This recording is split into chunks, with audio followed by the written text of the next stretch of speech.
c'est-à-dire la volonté de faire en sorte que le travail scientifique qui est mené sur les collections qui se trouvent sur le site Richelieu, que ces collections appartiennent à la BNF ou qu'elles appartiennent à l'INHA, que toutes ces recherches puissent être communiquées à un public le plus large possible.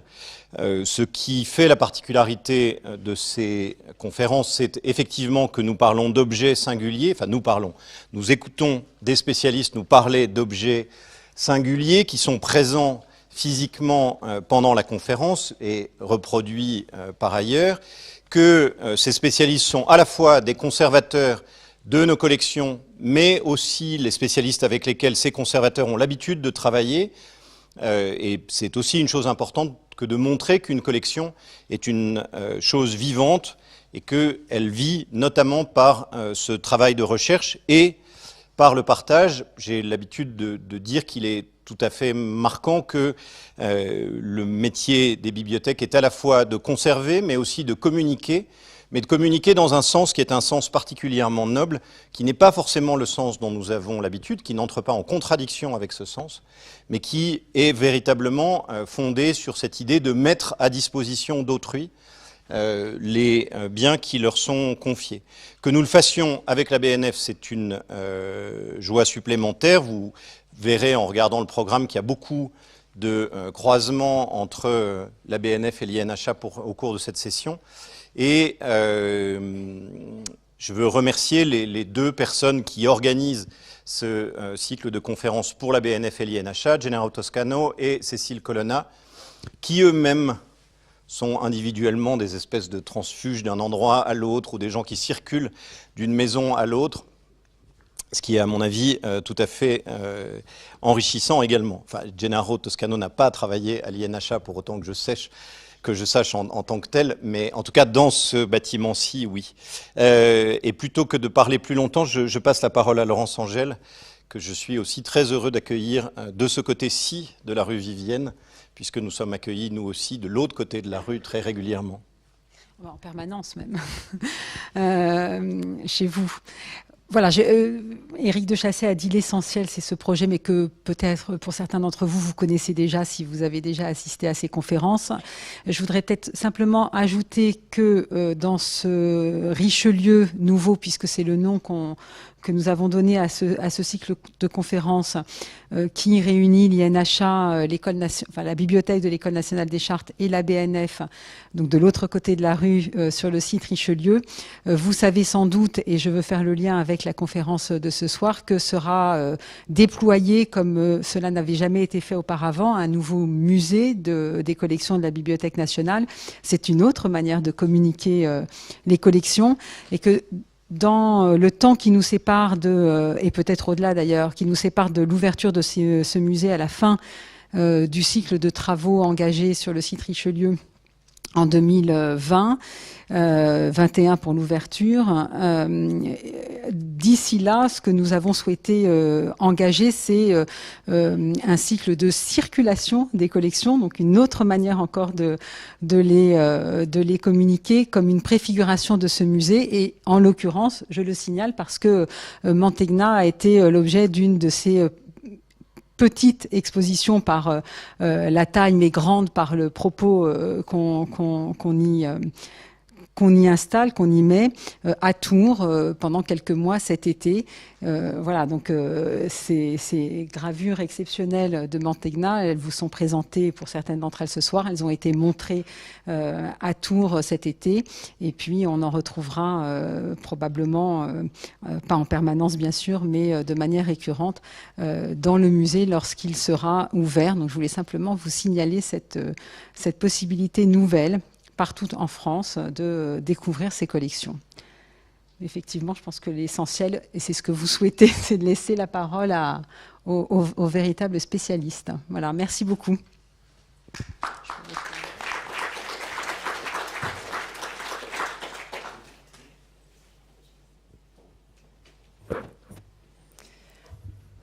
Alors, petit test du micro, vous m'entendez bien ?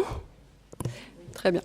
Alors bonsoir à tous, merci beaucoup pour cette introduction et merci à vous pour être venus nous écouter ce soir. Donc Jérémy et moi sommes très heureux d'inaugurer ce nouveau cycle de conférences. Et donc ce soir, on va vous parler d'un corpus qui est véritablement l'un des trésors des collections de la Bibliothèque nationale de France et plus précisément du département des estampes. Donc on a sélectionné 9 estampes d'Andrea Mantegna. Donc on les a sortis de façon assez exceptionnelle et je dois dire que cette conférence filmée avec possibilité de zoomer au plus près est réellement une bonne idée, et tout particulièrement quand il s'agit de gravure, puisque vous le verrez tout à l'heure, on pourra vraiment voir de très près les tailles. Et moi-même tout à l'heure, en préparant la présentation, donc j'ai pu avoir un aperçu de ce que ça rend à l'écran et j'ai été assez bluffée de voir les tailles d'aussi près. Donc les estampes d'Andrea Mantegna. Donc Andrea Mantegna, je laisserai Jérémy revenir tout de suite très rapidement sur les grandes lignes de la carrière de l'artiste. Mais bon, Andrea Mantegna, c'est un des plus grands peintres de la Renaissance italienne et également un artiste qui est extrêmement important pour l'histoire de la gravure. On va y revenir tout au long de cette conférence, puisque c'est véritablement un des premiers artistes de la Renaissance italienne à d'une part s'intéresser à la gravure, mais surtout à s'approprier réellement le médium.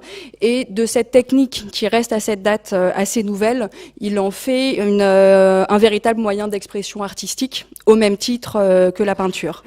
Donc Mantegna, graveur, c'est un sujet, vous le verrez, passionnant, puisqu'on touche à la fois aux prémices de la gravure italienne et aussi au sommet de la gravure italienne de la Renaissance. Et c'est aussi un sujet passionnant par tous les mystères qu'il renferme, puisque là aussi, vous le verrez, il y a quand même un certain nombre d'incertitudes, tant sur la datation des gravures qui vous seront présentées, et même sur l'identité du graveur, mais j'aurai l'occasion d'y revenir. Donc la présidente de la BNF l'a dit, mais donc je le redis très rapidement, cette conférence est liée en fait et découle directement d'une exposition qui s'est tenue cet été au musée des Beaux-Arts de Tours et qui fait partie de ce cycle dans les collections de la BNF. L'idée étant de mettre en rapport des trésors des collections de la BNF avec d'autres trésors conservés dans d'autres institutions culturelles. Et donc je dois dire que pour ce sujet-là, donc je dois remercier très sincèrement et chaleureusement Gennaro Toscano qui est ici présent, puisque c'est lui qui a eu en fait l'idée, donc par sa connaissance à la fois des collections nationales et sa passion pour l'Italie de la Renaissance, il a tout de suite pensé à réaliser une exposition au musée de Tours pour mettre en regard les 2 panneaux de la prédelle de San Zeno, qu'on vous montrera tout à l'heure bien évidemment, et les gravures de Mantegna conservées au département des estampes. Donc cette exposition dossier, donc c'était une exposition dossier puisqu'on présentait 8 gravures de Mantegna dans la même salle que les 2 panneaux de la prédelle. Et donc ce soir, on vous a apporté les 8 gravures qui étaient représentées et qui étaient exposées à Tours, plus une autre que donc je vous montrerai tout à l'heure. Donc une exposition qui a été conçue à Tours donc comme la rencontre de 2 collections majeures. Et quelques mots sur les collections de la Bibliothèque nationale et du département des estampes, puisque le département des estampes conserve quasiment l'intégralité du corpus gravé d'Andrea Mantegna. Donc ça représente une trentaine de pièces. Le département des estampes conserve en fait une collection extrêmement riche de gravures italiennes de la première Renaissance au sens large.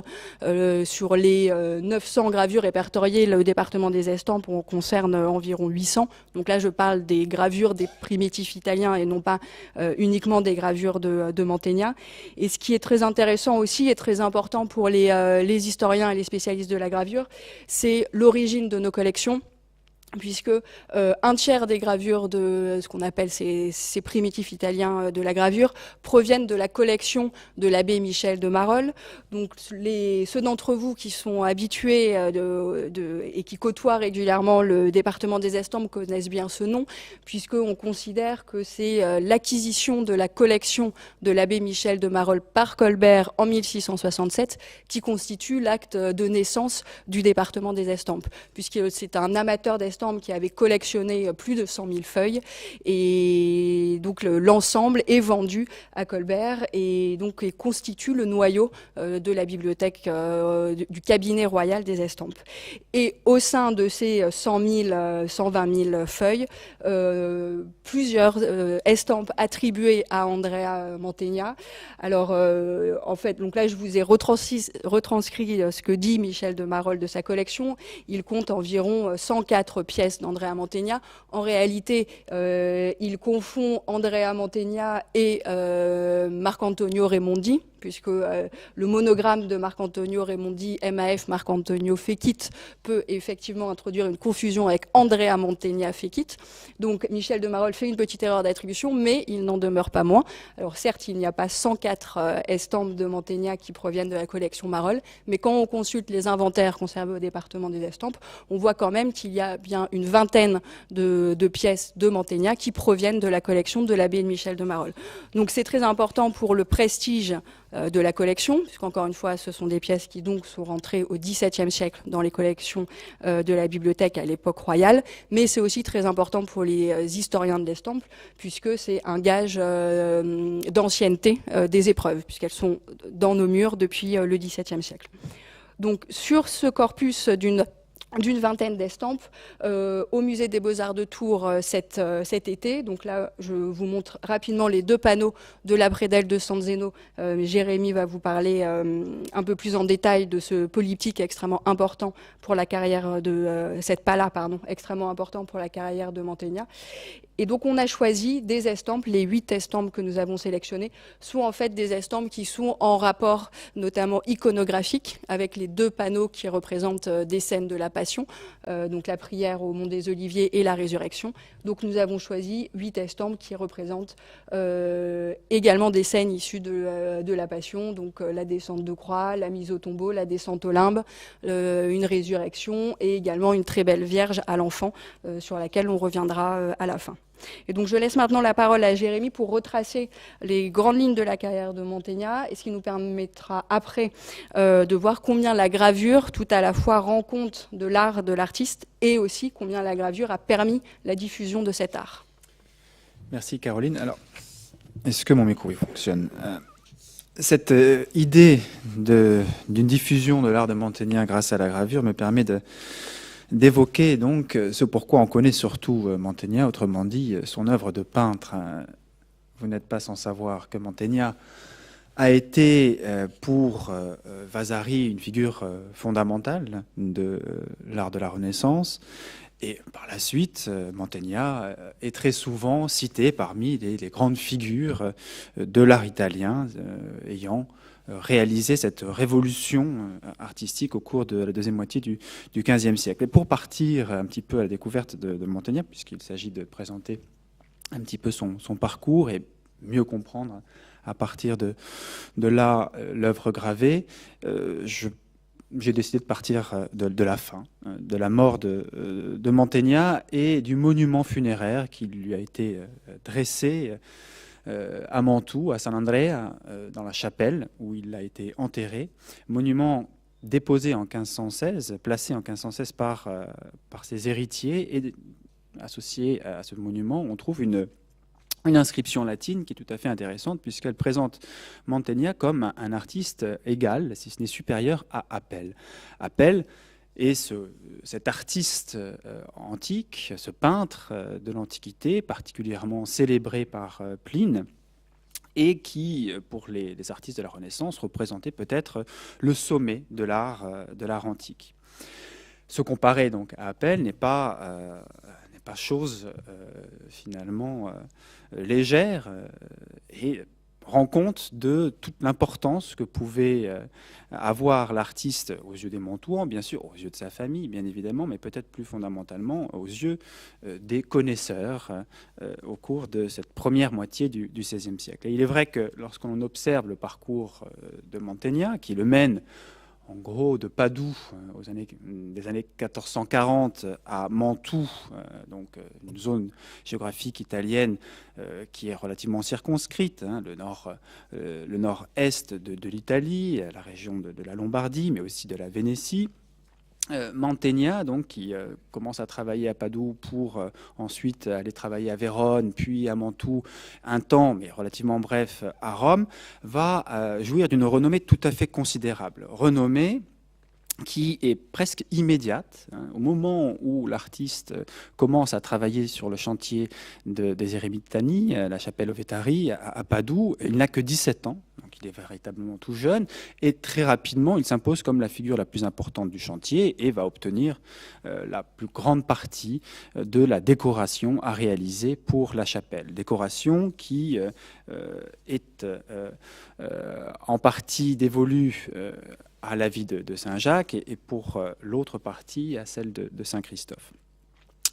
Je reviendrai dans un second temps sur ce qui caractérise l'art de Mantegna et ce qui a très certainement contribué à le rendre aussi célèbre. J'évoquerai d'abord très brièvement son parcours. Donc de Vérone, où il se fait un nom véritablement. Il part de Padoue, il part pour Vérone, où il obtient une commande tout à fait importante, puisqu'il s'agit de la commande du polyptyque de San Zénon, donc de cette pala réalisée, enfin pala à plusieurs panneaux, réalisée pour le maître-autel de l'abbaye bénédictine, commande qu'il obtient un personnage tout à fait éminent qui est l'abbé de San Zénon, Correr, et qui va très rapidement, là encore, contribuer à diffuser sa renommée dans la région de Vérone et au-delà en Vénétie. Il va rapidement également rejoindre la ville de Mantoue, puisque les Gonzague, les princes de Mantoue, le marquis Ludovic Gonzague va entendre parler de Mantegna et souhaiter qu'il le rejoigne pour réaliser un certain nombre de travaux, non seulement de peinture, de décoration au sein du château, mais également d'architecture. Il aura contribué à la restructuration du château Saint-Georges que vous avez sous les yeux, qui était un château à fonction défensive, militaire, réalisé à la toute fin du XIIIe siècle, tout début du XIVe siècle, qui va être transformé en résidence princière au cours des années 1450-1460, notamment grâce à l'intervention de Mantegna. Mantegna vient donc à Mantoue, probablement en 1460, pour réaliser la chapelle du château, une décoration qui a été détruite. On ne sait d'ailleurs pas exactement où se situe la pièce dans le castello. Je reviendrai sur ce point lorsque l'on évoquera une gravure qui peut être associée à cet ensemble, mais on conserve encore un certain nombre d'éléments peints relatifs au décor, et notamment donc l'adoration des mages, la circoncision, l'ascension et la mort de la Vierge. Le grand chantier, cela dit, le grand chantier de Mantegna est très probablement celui qu'il réalise pour le prince, pour la pièce qui est probablement la plus importante de l'appartement, puisqu'il s'agit de la chambre d'apparat de Ludovic Gonzague. Cette chambre des époux, alors titre qui est souvent donné à ce lieu, mais qui est impropre, que l'on connaît plus souvent à l'époque sous son nom de chambre peinte, Camera Picta. Ce grand chantier décoratif réalisé par Mantegna va très certainement être le moment clé pour la carrière de Mantegna, puisque c'est à partir de cet ensemble décoratif que les grands de ce monde, les princes européens, les rois, les envoyés du pape, vont pleinement prendre conscience de l'importance de l'artiste. Je reviendrai sur ce point plus avant. Après donc ce chantier, Mantegna va réaliser quantité de commandes, de tableaux de dévotion privée, de tableaux destinés à des chapelles, comme ici Saint-Sébastien, qui nous est bien connu puisqu'il a rejoint la France très tôt. C'est un tableau qui a été réalisé pour Gilbert de Bourbon, destiné à la Sainte-Chapelle de son château d'Aigues-Perses en Auvergne. Gilbert de Bourbon ayant épousé Chiara Gonzaga, donc une Gonzague, et avec la jeune femme, très probablement, le tableau parvient en Auvergne. Donc l'introduction de Mantegna en France est réalisée finalement très très tôt, et la renommée de l'artiste va s'étendre donc considérablement jusqu'au royaume de France. Et effectivement, le roi de France et ses plus grands conseillers vont s'efforcer d'obtenir des œuvres de l'artiste, parmi lesquelles, bien sûr, on songe aussi au cardinal Georges d'Amboise, personnage que Gennaro Toscano connaît bien, un moyen de rendre hommage encore une fois à Gennaro pour son invitation. Et le cardinal Georges d'Amboise va notamment célébrer Mantegna en le désignant comme le premier peintre du monde, tout simplement. Donc une renommée tout à fait considérable qui va lui permettre d'apparaître finalement à la toute fin du XVe siècle, au début du XVIe siècle, comme l'artiste le plus éminent en Italie, avant avant même Léonard finalement, du moins jusqu'à la fin du XVe siècle, c'est certain, et puis progressivement peut-être que sa renommée va s'effacer. Alors à quoi tient cette grandeur de l'artiste et ce succès auprès des princes, des grands commanditaires, princes de l'Église ou princes qui avaient des États, dominés des États comme les Gonzague à Mantoue, eh bien, non seulement à sa grande érudition, à son savoir, notamment antiquaire, puisque Mantegna s'est très tôt affirmé comme un connaisseur des antiquités romaines, notamment en lien avec sa formation auprès de Squarcione, et donc un artiste padouan qui avait une grande connaissance des antiques dans les années 1440. Mais Mantegna va progresser dans cette direction-là. Connaissance également de la littérature, et il faut rappeler peut-être que Padoue était une ville, non seulement une grande ville universitaire, que l'on connaît encore aujourd'hui, mais aussi une ville qui avait de nombreux héros romains à célébrer, parmi lesquels Tite-Live. Tite-Live, le grand historien romain, est né à Padoue, et donc on cultivait véritablement l'histoire et l'importance de ce personnage, que les artistes donc lisaient attentivement. Et effectivement, cette connaissance du monde antique ressurgit avec une très grande précision dans l'œuvre de Mantegna, même si on trouve quelques écarts avec les objets qui ont pu servir de modèle, que ce soit les arcs de triomphe ou les bas-reliefs que l'artiste pouvait trouver dans la région. Quand on regarde par exemple cette œuvre qui malheureusement a été détruite en 1944 et qui est connue essentiellement alors par des reconstitutions encore visibles aujourd'hui, mais essentiellement par des campagnes photographiques en couleur, les premières campagnes photographiques en couleur qui sont très intéressantes, comme le cliché que vous avez sous les yeux, on constate que la représentation de cette histoire, donc Saint-Jacques devant le juge Hérode Agrippa, et non pas devant le juge...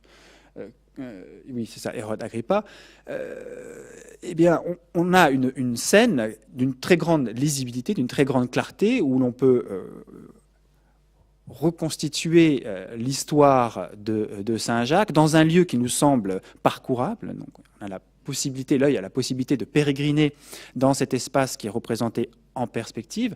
Donc là, c'est aussi un élément très important de l'art de Mantegna. Il va être un grand maître dans la représentation des scènes peintes en perspective, donc un espace parcourable, mesuré, rationnel, si l'on veut, pour aller un peu vite, et qui donne au spectateur la sensation, le sentiment que l'espace peint est le prolongement de l'espace réel. Une conjonction des deux espaces par le travail savant de l'artiste, par la connaissance de la géométrie et des mathématiques, lui permettant de représenter cette scène de manière, disons, vraisemblable.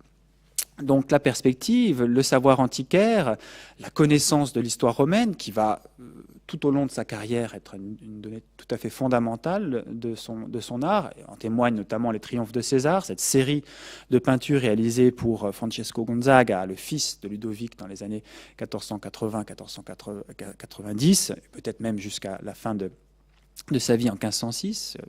Mantegna meurt en 1506.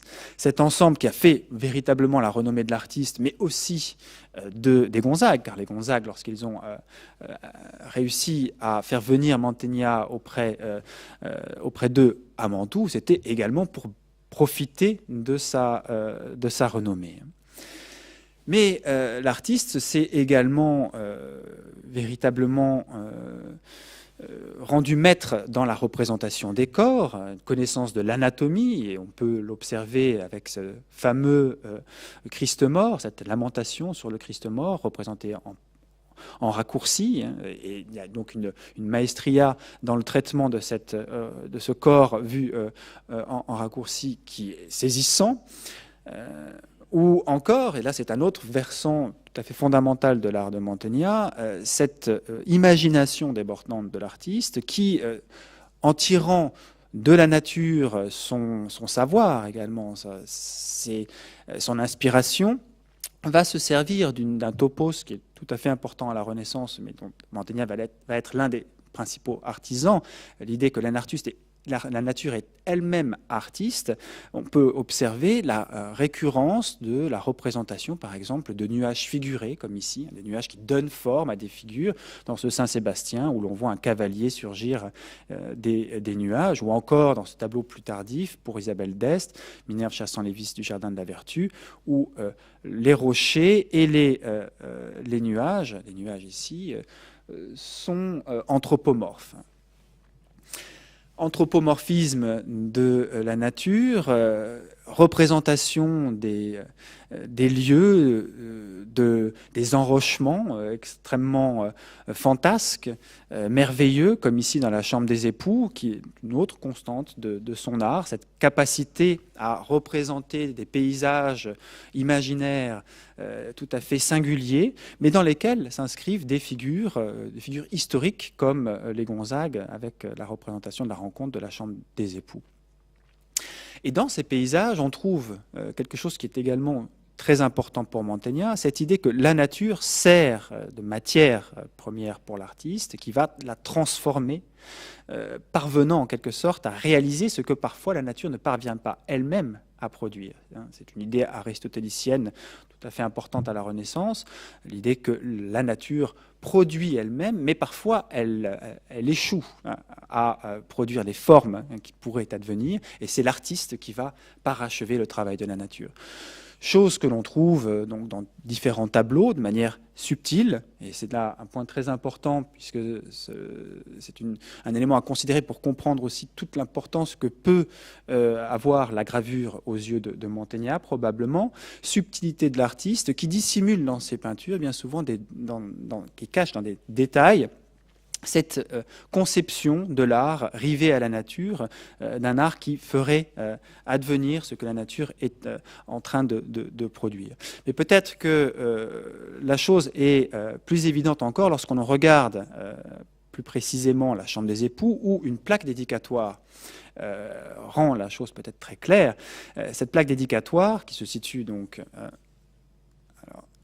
ici, et sur laquelle Mantegna a écrit la chose suivante: pour l'illustrissime Ludovic II, marquis de Mantoue, prince le plus excellent et d'une loyauté inébranlable, et pour son épouse, l'illustrissime Barbara, dont la gloire entre toutes les femmes est incomparable, leur Andrea Mantegna, de Padoue, a parachevé cette œuvre subtile en leur honneur. Donc une plaque dédicatoire qui rend compte du travail de l'artiste au service du prince. Donc le décor est au service du prince, c'est-à-dire que le projet, disons, politique est mis en œuvre par l'artiste en quelque sorte, et le décor va participer à la gloire du prince, mais il n'oublie pas également d'évoquer son propre travail en qualifiant son œuvre de subtile. Œuvre subtile, le terme ténoué, qui est un terme latin que l'on trouve d'ailleurs dans les textes de Pline l'Ancien, j'y reviendrai, et qui évoque cette subtilité de l'artiste, subtilité du trait, subtilité également de l'esprit, sa capacité à inventer subtilement.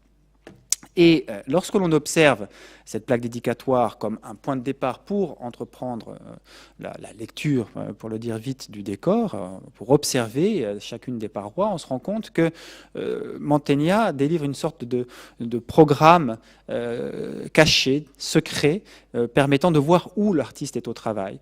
Et cet artiste qui a réalisé, qui a parachevé, donc qui a réussi à amener à sa fin ce que la nature avait initié, eh bien, ce programme se glisse dans tous les à-côtés des deux scènes principales, la scène de la cour, où le prince est en représentation, en train de recevoir une ambassade avec ses proches autour de lui, sa famille au sens élargi du terme, et la rencontre qui le montre en train de parcourir son territoire. Donc deux pôles tout à fait importants du pouvoir politique, la réception des ambassadeurs, l'idée qu'il y a nécessité de tenir court, d'avoir une maison autour de soi, mais aussi de parcourir le territoire, puisque le pouvoir du prince eh bien, se traduit par ce qu'il réalise pour le territoire. Mais à côté de cela, donc je le disais, on trouve des éléments qui sont relatifs à l'art proprement. Ici, un marbre fin dans lequel Mantegna a glissé la date 1465, plus précisément le 16 juin 1465, qui est la date du début du chantier. Si on pense à la plaque dédicatoire où la date de fin de chantier était évoquée, 1474, on se rend compte que dans l'espace de la chambre, il y a un ensemble décoratif qui a été réalisé en l'espace de 9 années. Et ce travail très long, travail considérable sur le plan temporel, eh bien, est lié à toute l'entreprise précise, méticuleuse de Mantegna, qui a fait advenir donc ces images au service du prince par une subtilité donc de traits, par la subtilité de sa technique, par la subtilité de son art, mais aussi de son esprit. Et on peut, notamment, je passe très rapidement, je ne vais pas lire toute cette citation, rapprocher l'usage de certains termes, comme l'idée que le décor a été parachevé de la théorie contemporaine. Chez Alberti, on trouve cette idée également avec le même terme, absolvendamque, donc absolvere, mener à son terme, qui est au cœur du programme poétique en quelque sorte de Mantegna. Mantegna qui transforme en quelque sorte le marbre informe, ce réservoir de couleurs, en des éléments comme ce soubassement fin, en éléments ordonnés, organisés. Le passage de la nature informe en puissance, mais pas encore réalisé, en acte, avec ce soubassement. Tout cela m'amène à considérer donc cette place de l'artiste dans le décor, cette subtilité de l'artiste qui se rend présent, mais de manière discrète. Et cette subtilité est véritablement ce qui va amener Mantegna à être reconnu comme le plus grand artiste de son temps. J'évoquais en préambule le buste funéraire de Mantegna associé à la dédicace qui le rapprochait d'Apelle.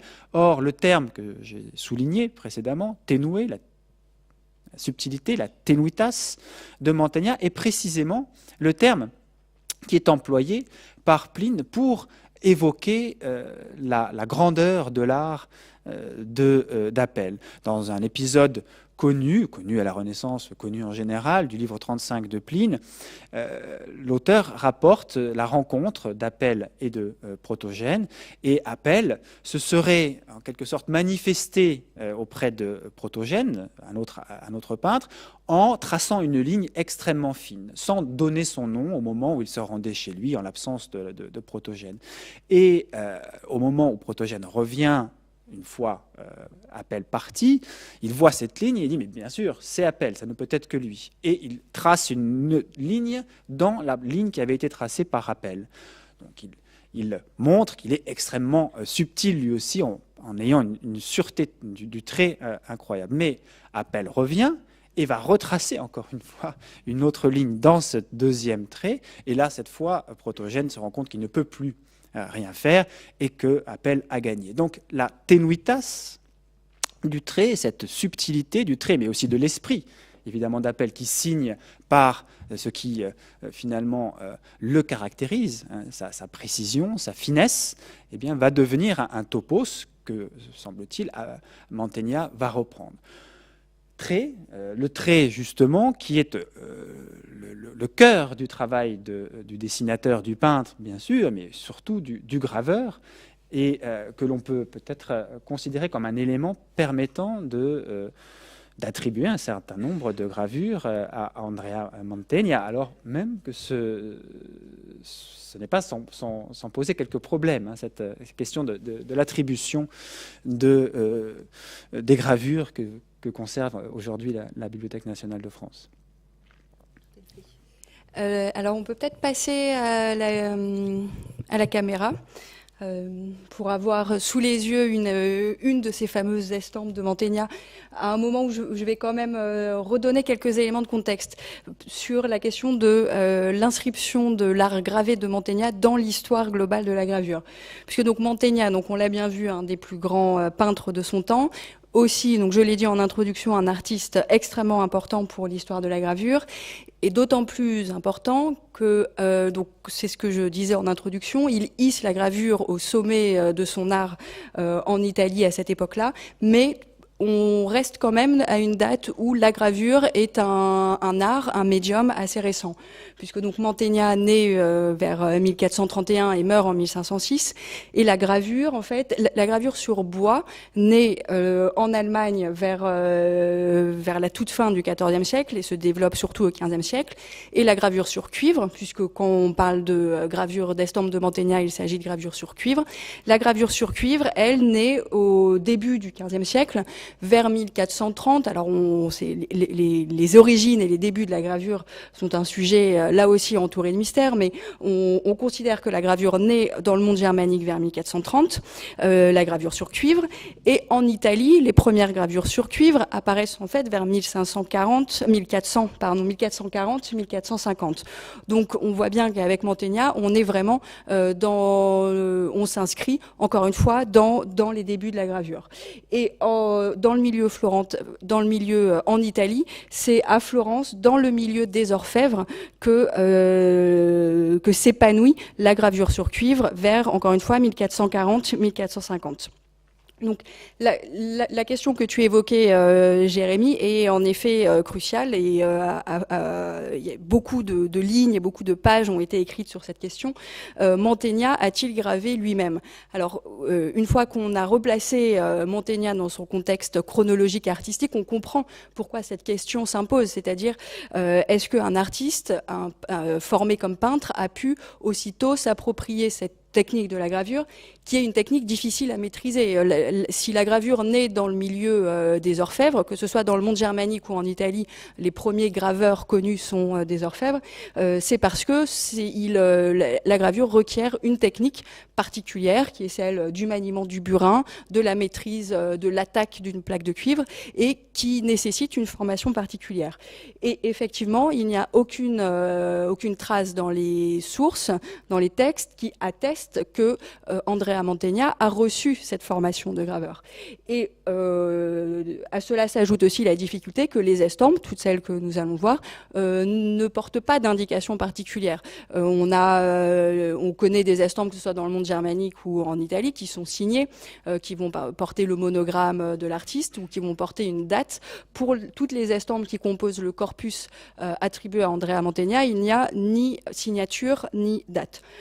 Pour autant, donc il y a effectivement des éléments qui laisseraient penser que éventuellement Mantegna a pu tenir le burin lui-même et lui-même attaquer la plaque de cuivre.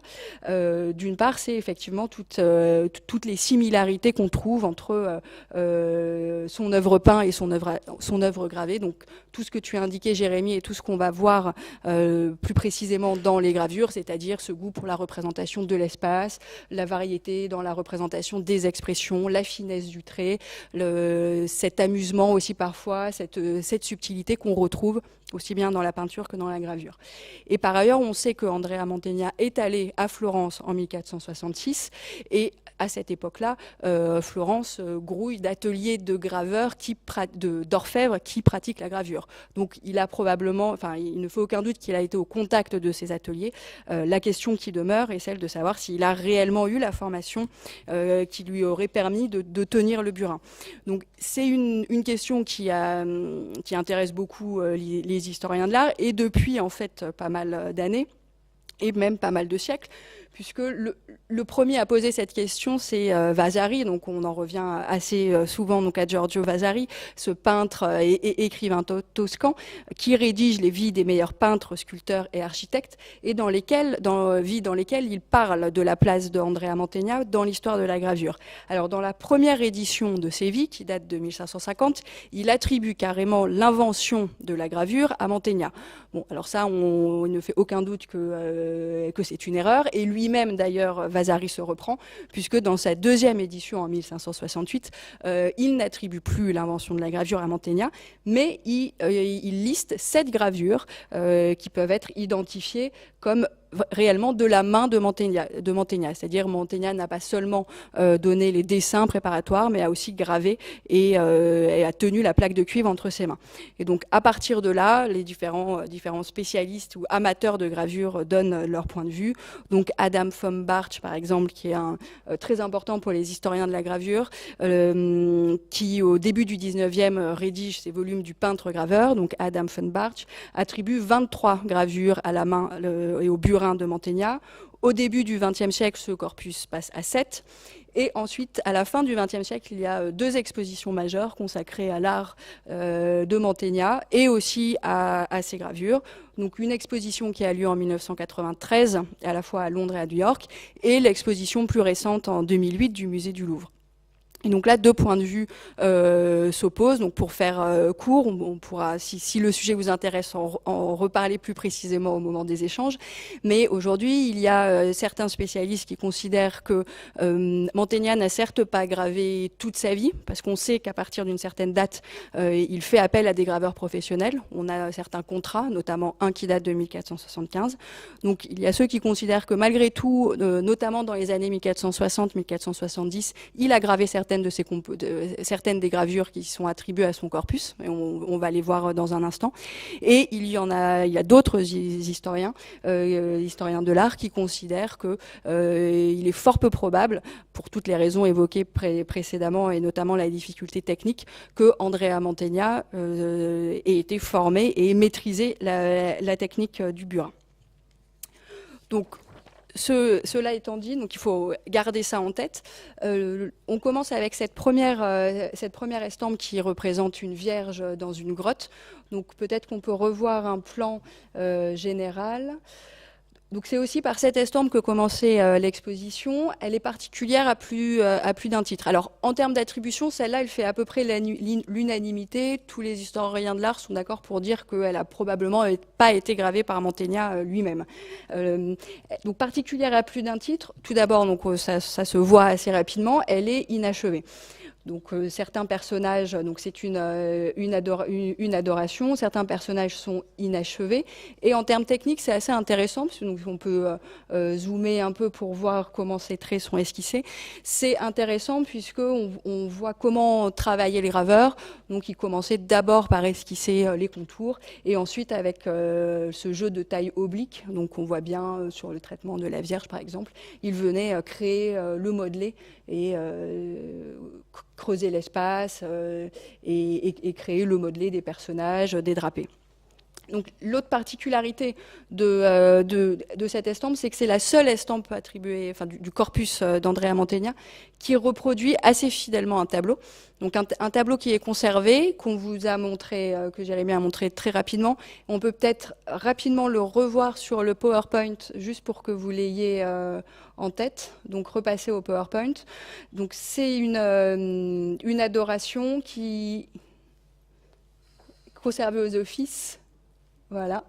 Et donc là, vous voyez bien que l'estampe à laquelle on va revenir dans quelques instants est la transcription assez littérale du groupe de droite, donc avec la Vierge et l'enfant.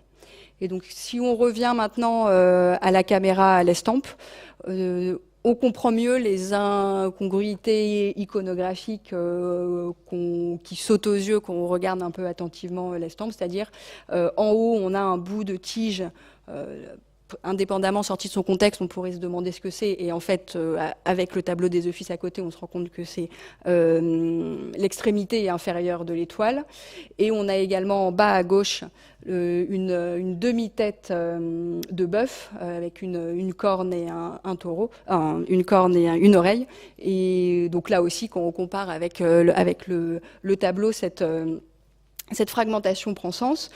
En revanche, donc une estampe inachevée, et ce qui reste un mystère, c'est quel était en fait le but de cette estampe. Donc le fait qu'elle représente seulement une partie et que ce soit coupé à des endroits qui rendent la lecture de l'œuvre si étrange, a fait penser que peut-être le projet initial était en fait de reproduire en gravure, en intégralité, l'intégralité du panneau des offices, mais étant donné la taille, il fallait faire plusieurs plaques et sur plusieurs feuilles de papier, et que le projet a probablement été abandonné à un moment donné. Alors on n'a rien dans les sources, donc on ne peut pas savoir pourquoi le projet aurait été abandonné, mais en tout cas on ne conserve aucun état complet achevé de cette gravure, et on ne conserve pas non plus d'autres estampes qui représenteraient d'autres parties du tableau. Donc tout ça laisse penser que c'est un projet qui a probablement été abandonné en cours de route.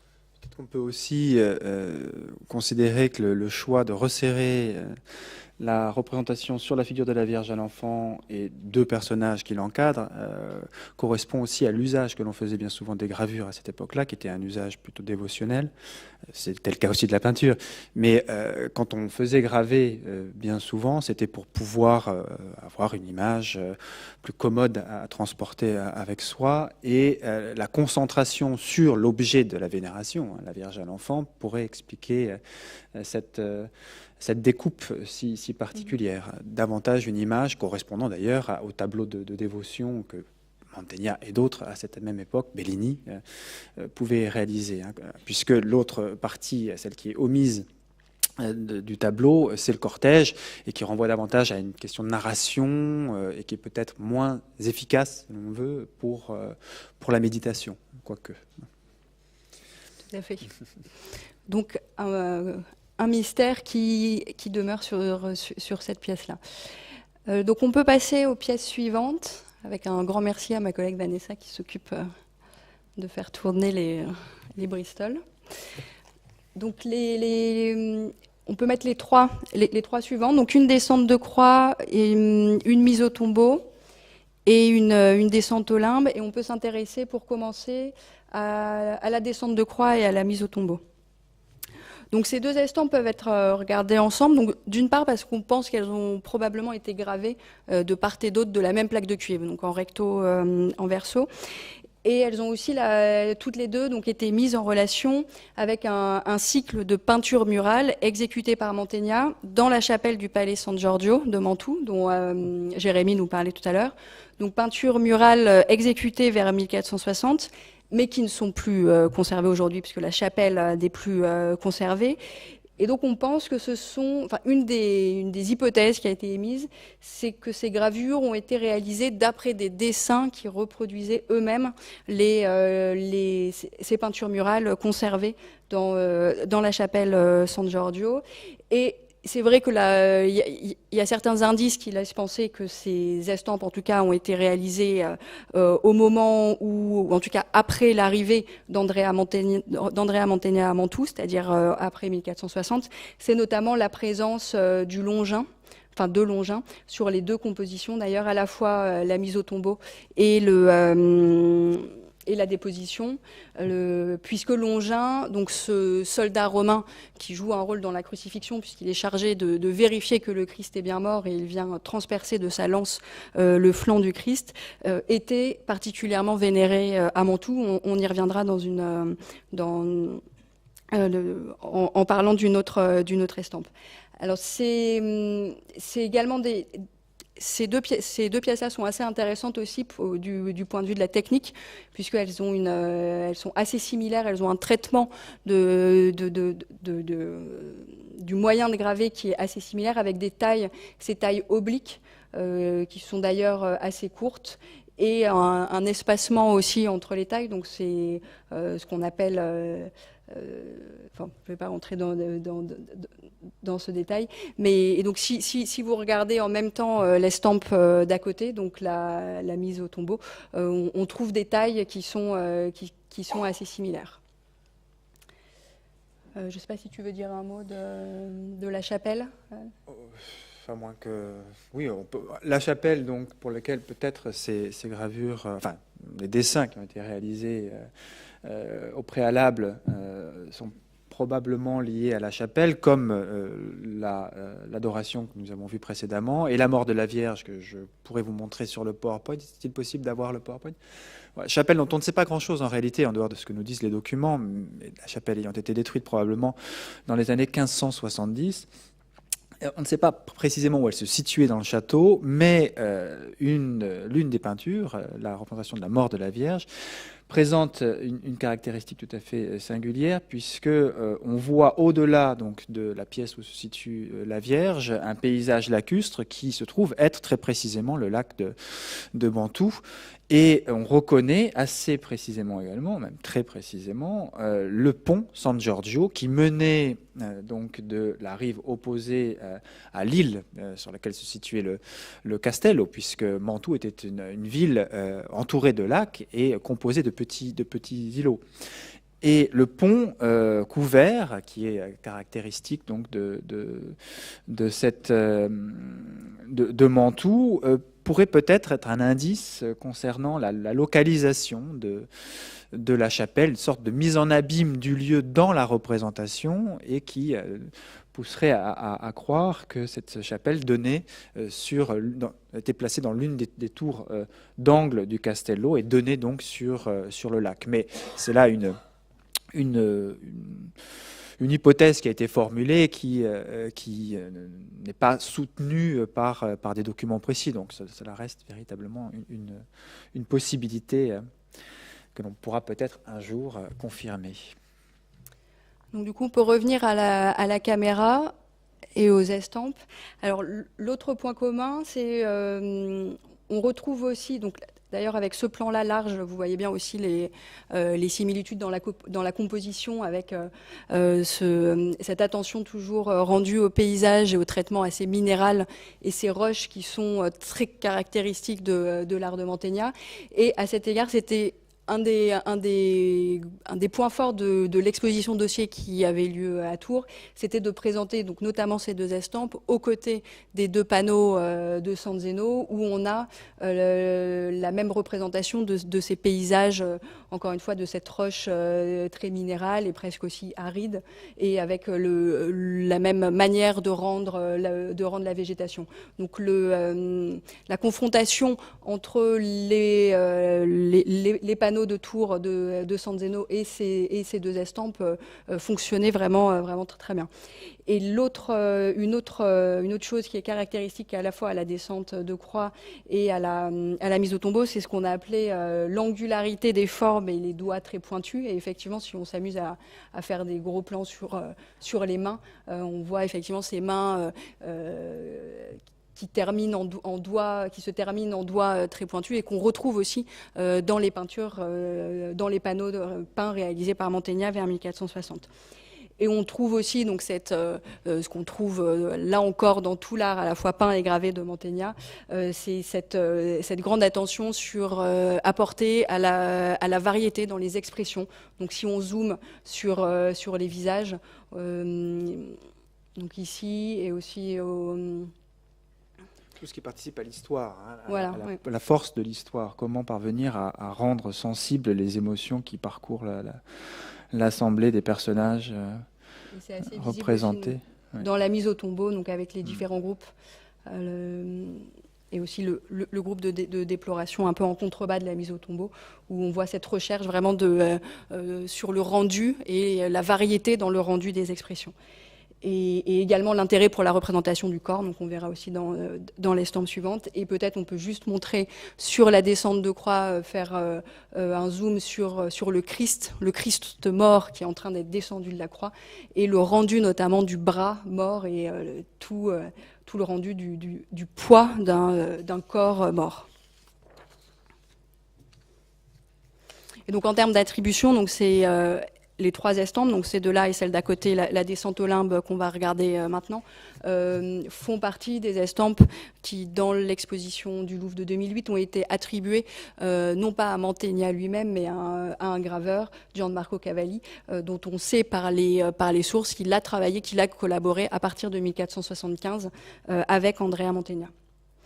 Donc dans cette descente au limbe, on retrouve là encore un certain nombre de caractéristiques. Ce qui est assez exceptionnel, je trouve, dans cette pièce, c'est aussi le rendu de la voûte en plein cintre qui est représentée en raccourci. Et donc là, Jérémy, tu parlais tout à l'heure aussi de l'attention de la représentation du paysage, inscrire, c'est ce que tu disais, inscrire la scène dans une histoire. Et de l'intérêt du zoom, si on peut remonter un petit peu, pardon. Oui, j'ai l'impression de voir surgir un visage dans le... Voilà, oui. C'est une chose que j'avais jamais remarqué, mais on a l'impression de voir ici un visage de profil. Comme Mantegna avait l'habitude d'en glisser dans certaines de ses peintures, et d'autres artistes d'ailleurs. Hein. L'idée que le marbre peut lui-même être artiste était une chose assez courante, enfin qui parcourait en tout cas le monde artistique à cette époque. Donc peut-être là quelque chose qui serait soit fortuit, mais le fortuit, la limite avec le voulu. Je crois que c'est délibéré, effectivement. Ouais.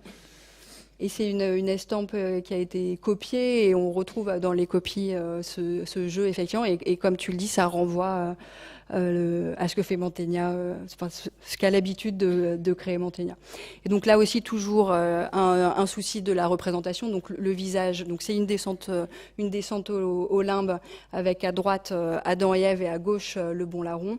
Donc Ève, détail originalité iconographique, qui est représentée aussi comme une vieille dame, et le bon larron, qui est aussi une innovation iconographique dans ce type de représentation, puisque la descente au limbe est un sujet iconographique assez représenté, qui vient de l'art byzantin et qui est représenté par Duccio notamment et Giotto, mais généralement sans le bon larron. Donc là, à gauche du Christ qui descend, si on va un peu vers la gauche, on voit le bon larron avec la croix, avec donc là un intérêt pour la représentation du corps nu, et aussi la croix. Donc si on dézoome un peu, si on prend un plan un peu plus large, on voit aussi l'intérêt pour la représentation toujours de l'espace avec cette croix qui vient creuser, qui vient introduire de la profondeur.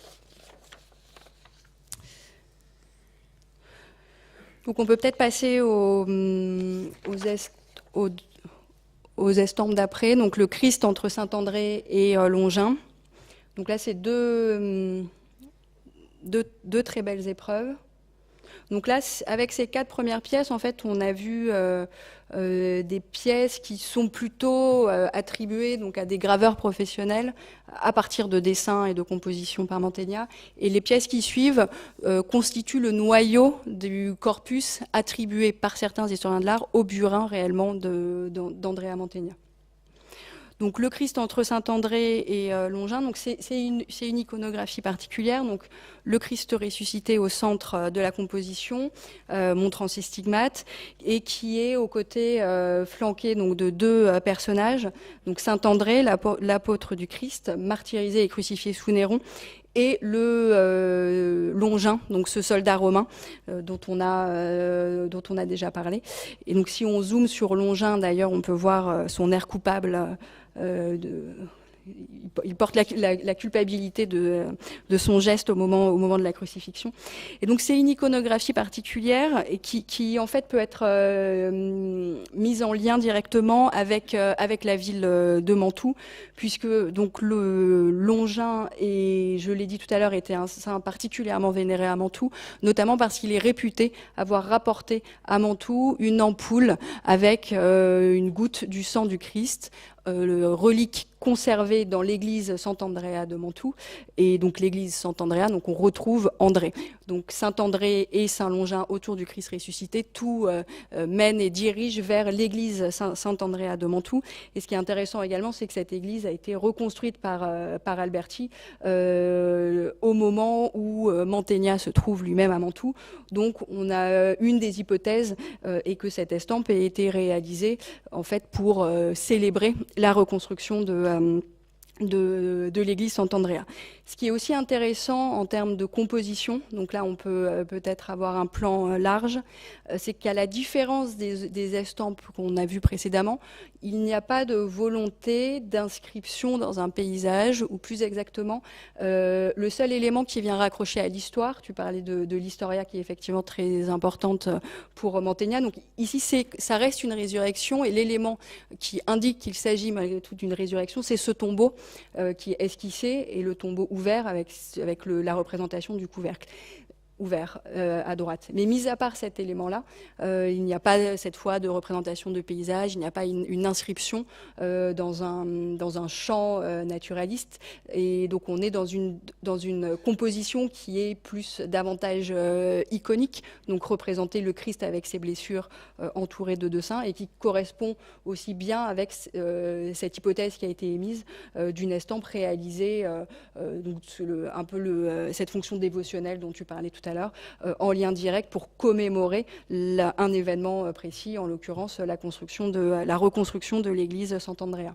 La fonction dévotionnelle étant d'ailleurs certainement pour expliquer un certain nombre de choix formels, en particulier le traitement de la figure de Saint-André qui semble se diriger vers notre espace, enfin l'espace du regardeur, le pied étant placé sur le seuil, comme le Saint-Sébastien de Venise à la Cadoro, comme d'autres représentations peintes de Mantegna, où il joue sur les limites entre l'espace de la représentation et l'espace du spectateur, pour renforcer ce sentiment, cette sensation de proximité avec la figure sainte, la figure qui doit être l'objet de la dévotion, et susciter donc davantage d'intensité dans la prière.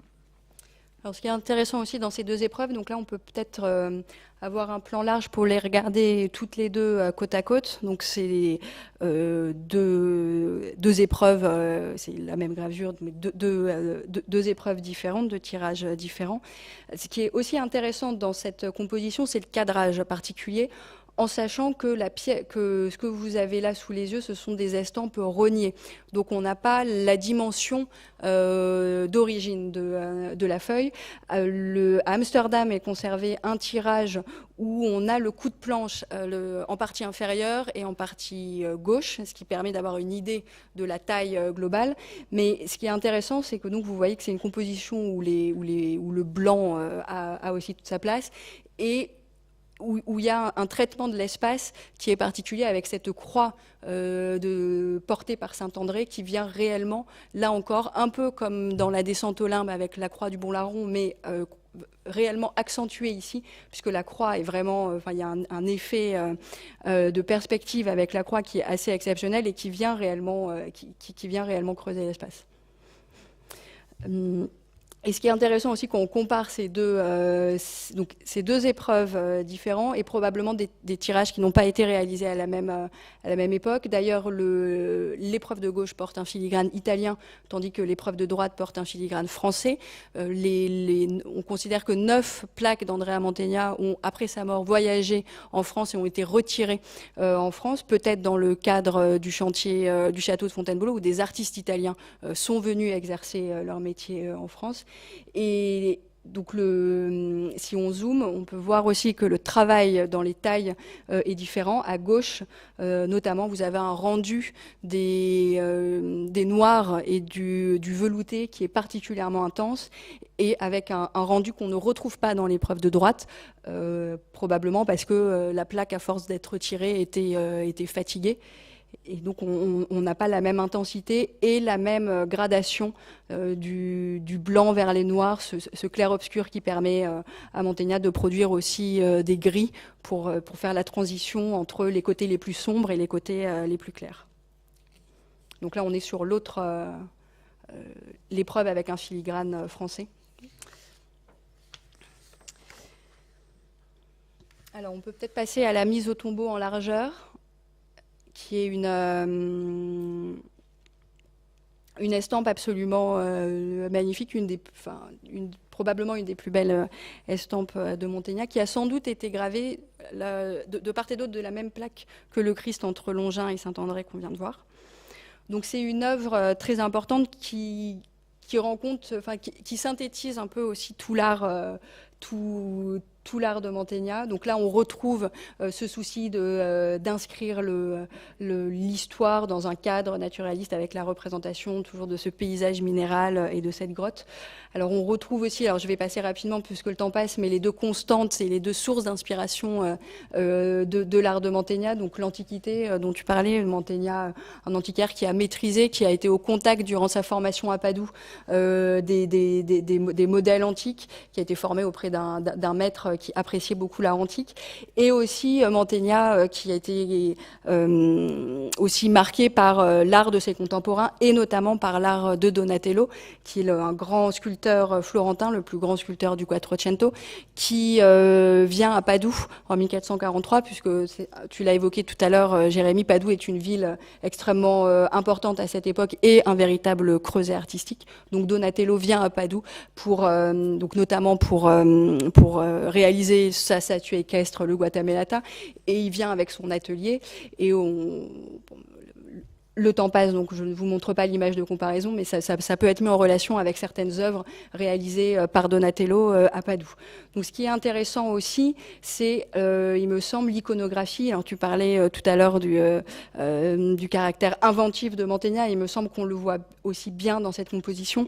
Donc si on dézoome pour avoir un plan plus large, donc c'est le titre de cette composition, le titre de convention est mise au tombeau en largeur. Et en fait, si on regarde bien, il y a un condensé et il y a un mélange entre deux scènes très connues dans l'iconographie chrétienne. Donc c'est à la fois effectivement cette mise au tombeau, donc avec à la tête, respectivement à la tête et aux pieds, Joseph d'Arimathie et Nicodème qui portent le corps mort du Christ, et derrière donc la Vierge Marie-Madeleine avec ce cri de douleur et Saint Jean. Mais il y a un autre groupe, le groupe de personnages à droite, où on retrouve d'ailleurs Saint Jean et avec une scène d'évanouissement de la Vierge. Et ce groupe de droite fait d'habitude, s'inscrit habituellement plutôt dans les scènes de crucifixion. Et d'ailleurs, ce n'est pas un hasard si c'est à cet endroit de la composition en hauteur que Mantegna a placé les trois croix qui viennent évoquer directement donc le Golgotha et l'épisode de la crucifixion. Donc, il vient rassembler dans une même composition ces deux moments clés pour le message théologique, et donc avec ce qui introduit quelques innovations iconographiques, alors notamment avec ce Nicodème, parce qu'il faut bien créer le lien entre ces deux groupes, et c'est notamment la figure de Nicodème qui est en plus placée au centre de la composition, qui se détourne du corps du Christ, ce qui est assez rare. D'habitude, Saint Joseph d'Arimathie et Nicodème sont quand même très accaparés à raison par le corps du Christ. Là, Nicodème se détourne du corps du Christ pour regarder le groupe de droite, et en fait, il fait le lien en termes de composition. C'est le personnage qui fait le lien entre ces deux groupes. Et l'autre innovation aussi iconographique, c'est que du coup, on se retrouve dans une scène de mise au tombeau où Saint Jean apparaît deux fois, parce qu'on a Saint Jean à droite merveilleusement mis en valeur. D'ailleurs, si on regarde les lignes des pieds, on voit qu'il est légèrement en avant de la composition, dans ce cri de douleur absolument magistral. Et on le retrouve, Saint Jean en pleurs, plus sur la gauche, dans la scène stricto sensu de la mise au tombeau. Alors, ce qui est intéressant aussi dans cette estampe, c'est si on la regarde en ayant en tête ce que dit Alberti dans son traité d'Epitura, où on retrouve en fait tous les principes d'Alberti, donc traité rédigé dans les années 1430. Donc Alberti indique par exemple qu'il faut qu'il y ait 9 ou 10 personnages au maximum. Là, je ne sais plus si on en a 10, je crois. Et il explique aussi qu'il faut que chaque personnage ait une expression bien différente et une grande variété dans les expressions. Donc c'est des choses qu'on a déjà évoquées, mais encore une fois qu'on retrouve, ce sont des constantes de l'art de Mantegna. Et là, si on regarde les expressions, on voit bien effectivement différentes manières de représenter la souffrance, avec une gradation aussi probablement dans la représentation de cette souffrance. Alberti indique aussi qu'il faut que les drapés volent un peu, à la fois couvrent les corps et vole un peu au vent. Et là, c'est exactement ce qu'on a. À la fois pour Nicodème et pour le Saint-Jean de droite, on a les drapés qui volent. Alberti précise que les drapés doivent voler tous dans le même sens pour que la scène reste cohérente. Et donc c'est le cas. Les drapés volent vers la droite. Et Alberti précise aussi qu'il faut du coup représenter le vent. Donc l'idéal étant de le représenter par une petite tête de zéphyr dans les nuages pour expliquer pourquoi les drapés volent, encore une fois, pour un souci de cohérence. Alors là, Mantegna ne va pas jusqu'à représenter un zéphyr, mais il représente des nuages qui vont tous dans le même sens, donc qui semblent indiquer, très clairement pour suivre les préceptes d'Alberti et son souci de cohérence dans la composition. Donc une pièce aussi intéressante, je pense, pour l'histoire de la réception d'Andrea Mantegna, puisque, alors, malheureusement, ça ne se voit peut-être pas très bien à l'écran, mais c'est une pièce qui est imprimée dans une encre brune, et c'est une pièce qui comporte un filigrane français. Et l'hypothèse qui a été émise est que donc 9 plaques, c'est ce que je disais, sont venues en France. On ne sait pas exactement à quelle époque, et on a émis l'hypothèse qu'elles soient venues en France au moment du chantier de Fontainebleau, avec Primatis, notamment cet artiste bolonais qui a été actif à Mantoue auprès de Jules Romain et qui vient à Fontainebleau en 1532. Et en fait, c'est assez intéressant de voir que ce tirage qui a été imprimé dans une encre brune porte un filigrane français, puisqu'on sait que les graveurs actifs sur le chantier de Fontainebleau, donc notamment des aquafortistes, mais ont imprimé certaines de leurs estampes avec une encre de couleur brune ou en sanguine. Donc ça semblerait, le fait qu'on ait cette estampe avec un filigrane français imprimé dans une encre brune, ce qui est extrêmement rare à l'époque, semblerait confirmer l'hypothèse que c'est bien à l'occasion du chantier de Fontainebleau et peut-être avec donc la venue de Primatis en France que ces 9 plaques de Mantegna ont rejoint la France. Et alors on peut terminer quasiment dans les temps, avec la Vierge à l'enfant, qui est une estampe absolument exceptionnelle, considérée comme l'une des plus belles estampes de la Renaissance et aussi l'une des plus belles Vierges à l'enfant. Donc c'est un sujet que Mantegna a traité en peinture, mais on considère finalement que c'est avec cette pièce-là, par la gravure, qu'il a livré la composition la plus touchante d'une représentation d'une Vierge à l'enfant, avec un sentiment maternel extrêmement présent. Là aussi, un jeu sur le cadrage, en sachant encore une fois que l'épreuve est rognée. Donc un jeu sur le cadrage qui vient à la fois renforcer la monumentalité de la composition et aussi le caractère extrêmement intimiste de la composition. Donc effectivement, quand on zoome sur ce groupe-là, on voit qu'il s'agit tout autant de la représentation d'une mère et de son enfant et de la tendresse et de l'amour maternel que d'une Vierge à l'enfant, en sachant aussi que la pièce là comporte une auréole, mais que c'est en fait un ajout assez rapidement après les premiers tirages. Dès le XVIe siècle, en fait, les artistes ont sans doute ressenti le besoin d'ajouter une auréole pour atténuer la confusion et bien marquer qu'il s'agit d'une Vierge à l'enfant et non pas d'une mère et de son enfant. Mais les premiers tirages, alors malheureusement, nous n'avons pas à la Bibliothèque nationale le premier état sans auréole. C'est un état extrêmement rare qui est conservé dans quelques rares 4 ou 5 collections publiques, mais sans auréole. Donc je ne sais pas si tu veux rajouter des choses sur cette représentation de la Vierge à l'enfant. Non, rien à dire, si ce n'est que l'ambiguïté que tu évoquais est là encore au service de cette intensité produite sur le dévot qui va voir une mère avec son enfant, mais également une mère qui ressent la mort à venir. Il y a vraiment cette idée d'une protection et d'un geste qui rapproche l'enfant parce qu'elle voit déjà la mort du Christ s'annoncer.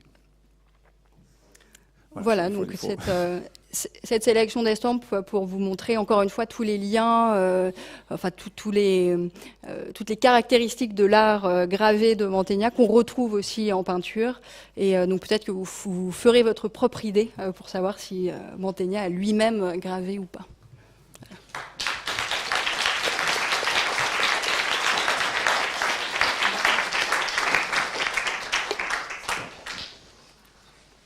Alors, je ne sais pas si vous avez une ou deux questions, mais après, il va falloir qu'on aille ranger les pièces. Mais voilà.